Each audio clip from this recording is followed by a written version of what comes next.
You're watching ABC7's Feeding the Panhandle Telethon, powered by the High Plains Food Bank and the Auto Inc. family of dealerships. All day long, since 6 o'clock this morning, we've been working to raise money for the High Plains Food Bank. In fact, you can take a look. The folks answering the phones right now, actually just one phone. Oh, there you go. They're starting to ring. We want you to show your Panhandle spirit and help donate to help out the High Plains Food Bank. All throughout the show, we're going to be telling you what they do and why this money is so needed. We want you to show your Panhandle spirit tonight. But first, we're going to get to the news of the day with Nicole. Nicole? The Senate being equally divided, the Vice President votes in the affirmative, and the motion is agreed to. Vice President Mike Pence was the deciding vote in today's debate on the health care bill. He voted yes after an expected tie during the decision process.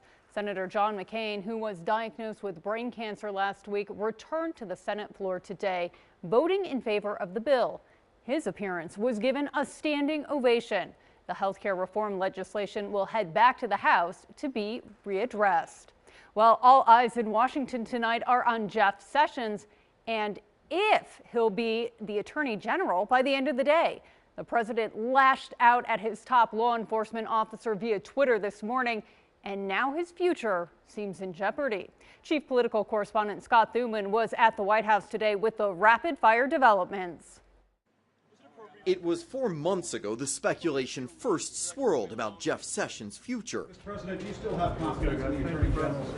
Total. That was then. This is now. I'm very disappointed with the Attorney General, but we will see what happens.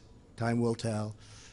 Time will tell. That after a tweet tirade from the president scolding Sessions, calling him weak for recusing himself and not pursuing investigations into Hillary Clinton. Does the president still want him as Attorney General? The president has expressed disappointment that Attorney General Sessions recused himself fairly early on in his tenure as Attorney General because as the president has said many times, Russia, the whole investigation is a hoax. We asked Kellyanne Conway about the increased tension. Does he have a future in the administration? That's up to the president and up to Jeff Sessions. I mean, I'm not going to get ahead of the president in terms of any personnel decision. Early this morning, the new communications director here at the White House telling me it's kind of like a couple that's considering divorce. He suggested they get together and talk, deciding to either regroup or to split. On the Hill, Sessions supporters came to his defense online and on camera. You get the loyalty you give in life. And if there's any person on Capitol Hill that has been loyal to the President of the United States, it's Jeff Sessions. But ultimately, all are aware there is a staff shakeup underway, and unless he resigns on his own, the Oval Office is where Sessions' fate will likely be determined. At the White House, I'm Scott Thuman. In Texas, the second most deadliest human smuggling cases in the nation's history. 60-year-old James Matthew Bradley Jr. may face the death penalty or spend the rest of his life behind bars. That decided after yesterday's court hearing where he was charged with 1 count of transporting undocumented immigrants. 10 people died there in San Antonio after a trailer Bradley was driving carrying suspected migrants was discovered outside of a Walmart. And along those lines, the Texas A&M AgriLife Extension in Hutchinson County here at home hosted a human trafficking seminar where law enforcement and parents of children learned about an epidemic of what can happen if no one reports a crime or suspicious activity. ABC7's Drew Powell reports.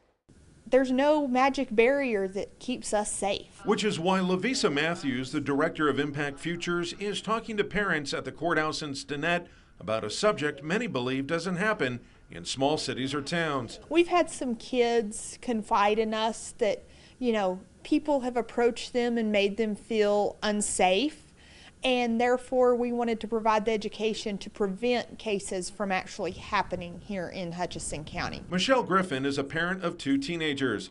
She and her family live in Hutchinson County. She attended to learn how to best prevent one of her children from becoming a victim. I've got a 14-year-old daughter, blonde hair, blue eyes, the perfect victim. These recruiters, they know what to look for, what to do, small towns. They take them away and never to be seen again. With human trafficking being relevant in Texas due to its proximity to the border, it doesn't rule out a place like Hutchinson County. State law requires law enforcement agencies to send officers for mandatory training for both missing and exploited children and human trafficking, where officers are taught the basics of what to look for. There's going to be those indicators that we're taught to detect, whether it be stories that don't match up. There's typically some fear that's involved that is usually a visible indicator that you can pick up on. Folks attending the seminar learned how Love 146, an international nonprofit, can educate parents and children on how to prevent and end human trafficking. They say it takes a village to raise a child, and by the village being knowledgeable, we can all protect our children. Drew Powell, ABC 7 News. A tragic car crash in California where an 18-year-old has been arrested for driving under the influence, crashing and killing her 14-year-old sister. Police say the girls went on a drunk driving joyride through Central California, live streaming the entire thing. Her 14-year-old sister rode shotgun. Police say on Friday she began drifting off the road, then overcorrected. As the car was tumbling, the three girls inside can be heard screaming. Moments later, the driver is back live streaming again. Next to her, her sister lays lifeless after being tossed from the vehicle. It's very disturbing to us because the callous nature of her actions, both leading up to this tragedy and in the immediate aftermath. Police say the driver was under the influence and both of her passengers were not wearing seatbelts. She has been charged with gross manslaughter while intoxicated. And along those lines, we're taking a local look at distracted driving. The Amarillo Police Department says crashes involving cell phones have gone down since 2014, but it's hard to enforce. Current law in Amarillo says it's an offense for a driver to use a cell phone on any road, street, highway, or alley within city limits, even at stoplights. A new statewide ban on texting while driving will go into effect September 1st. It will allow drivers to send a text while at a stoplight, which currently is not allowed. APD officer Jeff Hilton says using your phone while driving is extremely dangerous. It's becoming a bigger problem. We haven't had a whole lot of major accidents here in Amarillo because of cell phone use, but it's not always something that's information given to us. We can come up and ask you what caused this accident, and you can be off of your phone by the time we get there. Coming up on ABC 7 Nightside at 10, hear more about how big of an issue distracted driving is and how police are enforcing it. Some of us, well, we may see a few raindrops, just maybe.